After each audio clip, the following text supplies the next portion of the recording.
Hello everyone, welcome to my channel abstract Aadiya. Class 7th की हम science की book यहाँ रीड कर रहे हैं। चैप्टर नंबर 15 उसका है ताप एवं ऊष्मा।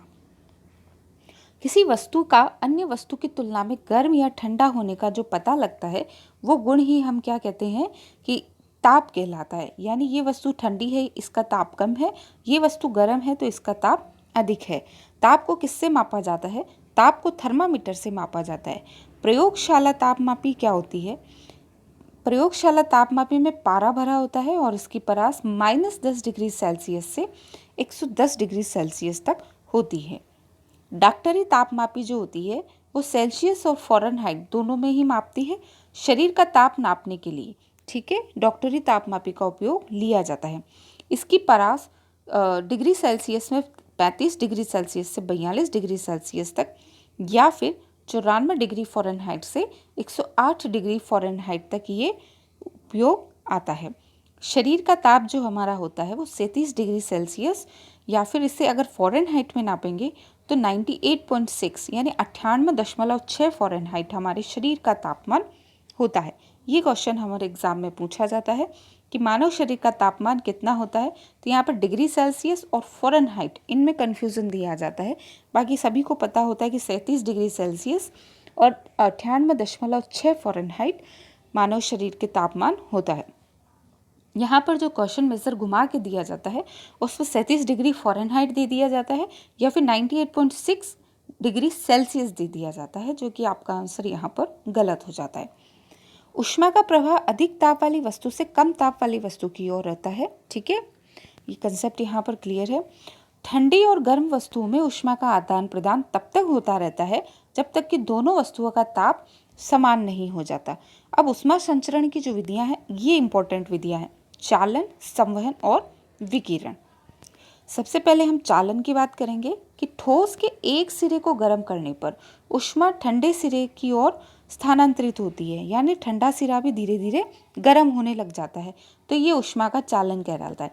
जैसे आयरन की एक रोड है, इसका अगर हम ये सिरा गर्म करेंगे तो धीरे धीरे धीरे ऊष्मा दूसरे सिरे की ओर प्रसारित होगी कि जो सिरा ठंडा है। ये जो संचालन होता है ऊष्मा का चालन ये कहलाता है।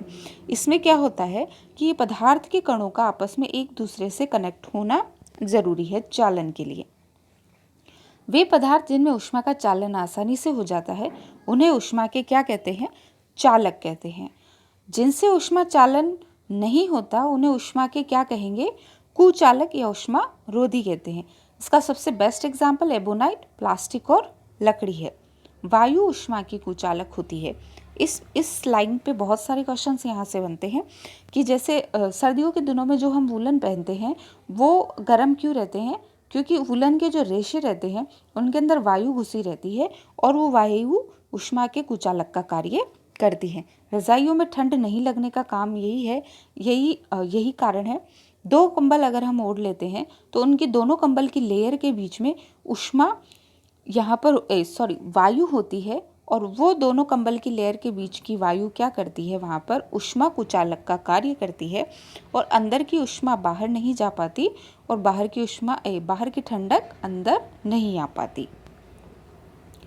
संवहन में ऊष्मा का संचरण पदार्थ के अणु द्वारा स्वयं चलकर करते हैं। संवहन में ऊष्मा का संचरण पदार्थ के अणु खुद चलकर करते हैं। ठीक है, चालक में तो क्या होता है कि अणु आपस में एक दूसरे से कनेक्टेड रहते हैं। संवहन में क्या होता है कि ऊष्मा का संचरण एक जगह से दूसरी जगह जाकर करते हैं। तो चालन जो होता है वो अक्सर किस में होगा? ठोस में होगा। ठीक है, और अगर हम संवहन की बात करेंगे तो संवहन जो है वो द्रव और गैसों में यहाँ पर होता है। ये क्वेश्चन आपका यहाँ से पूछा गया था कि द्रव और गैसों में ऊष्मा का संचरण संवहन द्वारा होता है। तो क्वेश्चन ये था आपका कि संवहन की क्रिया किन में होती है? ठोस में होती है या द्रव में होती है या गैस में होती है, या फिर एक ऑप्शन ये दिया गया था द्रव और गैस, और एक ऑप्शन दिया गया था तीनों में। तो वहाँ पर ठोस में क्या होगा? संवहन द्वारा ऊष्मा का संचरण नहीं होता। द्रव और गैस में ही ऊष्मा का संवहन द्वारा संचरण होता है। संवहन के उपयोग: संवातन, रोशनदान में हवा बाहर निकलना, चिमनियों से धुआं बाहर निकलना, महासागरीय धारा, ये सब संवहन के उदाहरण हैं। क्वेश्चन में महासागरीय धारा ज्योग्राफी के पेपर में पूछा गया था कि महासागरीय धाराओं में किस विधि द्वारा ऊष्मा का संचरण होता है, तो संवहन के द्वारा ऊष्मा का संचरण होता है। गर्म जल की धारा सदैव विषुवत रेखा की और ध्रुवों की ओर बहती है, जबकि ठंडी जल की धारा ध्रुवों से विषुवत रेखा की ओर बहती है, क्योंकि हमें पता है कि पृथ्वी में यहाँ और यहाँ टेम्परेचर बिल्कुल कम होता है और विषुवत रेखा पर टेम्परेचर अत्यधिक होता है। तो गर्म जल की जो धारा होगी वो क्या होगी कि विषुवत रेखा से ध्रुवों की ओर जाएगी, ठीक है। और ठंडी जल की धारा जो होगी वो ध्रुवों से क्या विषुवत रेखा से क्या करेगी, गर्म जल की जो धारा है वो सदैव विषुवत रेखा से ध्रुवों की ओर बहती है, ठीक है। विषुवत रेखा से ध्रुवों की ओर बहती है गर्म जल की धारा, जबकि ठंडी जल की धारा जो है वो ध्रुवों से क्या है, विषुवत रेखा की ओर बहती है। ये आपके संवहन के उदाहरण है, ठीक है, गर्म जल की धारा और ठंडी जल की धारा। उसके बाद है पवन चलना। पवन चलना अधिक ताप वाली जगह से हवा गर्म होकर ऊपर उठती है, जिससे वहाँ कम वायुदाब बन जाता है। वहाँ ठंडे स्थानों से आने वाली हवाओं द्वारा आगमन होता है, ठीक है। दिन के समय ये आपका पवन चलने का कारण है। जैसे ये कोई जगह है, ठीक है, यहाँ की अगर वायु गर्म होगी तो ये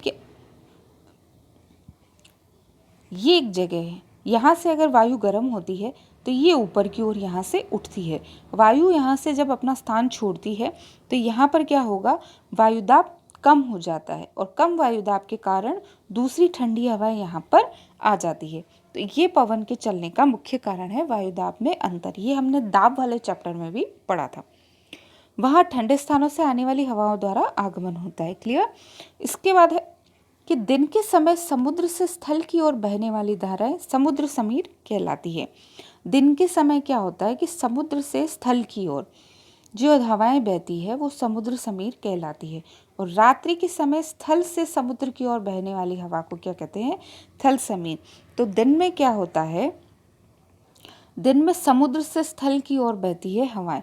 जो समुद्र होता है उसका टेम्परेचर ज़्यादा हो जाता है और स्थल का टेम्परेचर जो होता है वो कम होता है। तो ज़्यादा टेम्परेचर से कम टेम्परेचर की ओर जो हवाएं बहती है वो समुद्र समीर कहलाती है और ये दिन में बहती है।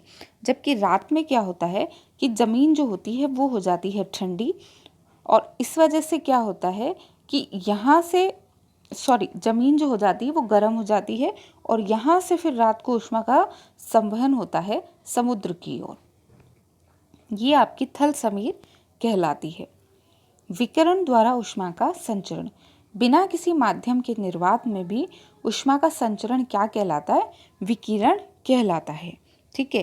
तो विकिरण के लिए हमें माध्यम की आवश्यकता नहीं होती, विकिरण के लिए हमें माध्यम की आवश्यकता नहीं होती। विकिरण विद्युत चुंबकीय तरंगें होती है जो निर्वात में भी गतिशील होती है। विकिरण क्या होती है, विद्युत चुंबकीय तरंगें होती। क्वेश्चन यहाँ से बनता है कि विकिरण क्या है, विद्युत चुंबकीय तरंगें हैं। चमकीली वस्तुएं अच्छी परावर्तक होती है, क्योंकि चाय की केतली, इसलिए इसका क्वेश्चन यहाँ से बनता है कि जो चाय वालों की केतली है वो अत्यधिक चमकीली क्यों होती है, क्योंकि चमकीली वस्तुएं अच्छी परावर्तक होती है और उसकी वजह से क्या होता है कि अंदर की चाय गर्म रहती है और बाहर यहाँ से जो आपकी ऊष्मा है उसका बाहर की ओर संचरण नहीं हो पाता और बाहर की जो ठंडक है वो भी अंदर नहीं आ पाती। काले व गहरे रंग की वस्तुएं अच्छी अवशोषक होती है इस ताप की, ठीक है। ये क्वेश्चन यहाँ से बनता है कि गर्मियों में हल्के कपड़े क्यों पहनने चाहिए। तो गर्मियों में हल्के कपड़े इसलिए पहनने चाहिए क्योंकि जो गाढ़े रंग के कपड़े होते हैं वो ताप को अत्यधिक उसके अवशोषक होते हैं, जिससे हमें गर्मी महसूस होती है। और हल्के कपड़े क्या होते हैं कि कम अवशोषक होते हैं, तो उससे हमें गर्मी कम महसूस होती है। गर्मियों में हल्के रंग के कपड़े पहनने चाहिए और सर्दियों में गहरे रंग के कपड़े पहनने चाहिए। तो इस चैप्टर में ऐसे बहुत से छोटे छोटे क्वेश्चन हमारे यहाँ पर बनते हैं। एक बार रिपीट करेंगे उन क्वेश्चंस को। चाय की केटली वाला क्वेश्चन है, ये बहुत बार एग्जाम में पूछा गया है, ठीक है। चमकीली वस्तुएं अच्छी परावर्तक होती है, इसलिए चाय की केटली चमकीली होती है। गर्मियों में हल्के कपड़े इसलिए पहनने चाहिए क्योंकि गाढ़े रंग के कपड़े ऊष्मा के अच्छे अवशोषक होते हैं। थल समीर क्या होती है, स्थल से समुद्र की ओर बहने वाली थल समीर, रात में ये बहती है क्योंकि दिन भर में क्या होता है, स्थल जो होता है वो गर्म हो जाता है, इसलिए हवाएं स्थल से समुद्र की ओर बहती है। रात भर में फिर समुद्र ठंडा हो जाता है, इसलिए दिन के टाइम में क्या होता है कि हवाएं जो समुद्र से स्थल की ओर बहती है वो समुद्र समीर आपकी कहलाती है। ठंडी इसके बाद आपकी संवहन की यहाँ पर ये संवहन वाला क्वेश्चन आपका इम्पॉर्टेंट है कि संवहन किन में होता है, द्रवों और गैसों में संवहन होता है, ठोस में संचरण होता है और विकिरण जो है वो विद्युत चुंबकीय तरंगों में होता है। आपके चैप्टर नंबर 15 जो था ताप एवं ऊष्मा, इसमें बस इतना ही। हाँ, शरीर का ताप जो है इसमें 37 डिग्री सेल्सियस और 98.6 फ़ारेनहाइट। संचरण की विधियाँ, चालन, संवहन और विकिरण। ये चैप्टर काफ़ी इम्पोर्टेंट है जनरल कंपटीशन एग्ज़ाम के लिए भी, बाकी एग्ज़ाम के लिए भी। आरबीएससी की बोर्ड तो खैर इम्पोर्टेंट है ही। इसके बाद हम हमारा नेक्स्ट चैप्टर नंबर 16 पढ़ेंगे। चैप्टर नंबर 15 में बस इतना ही। धन्यवाद।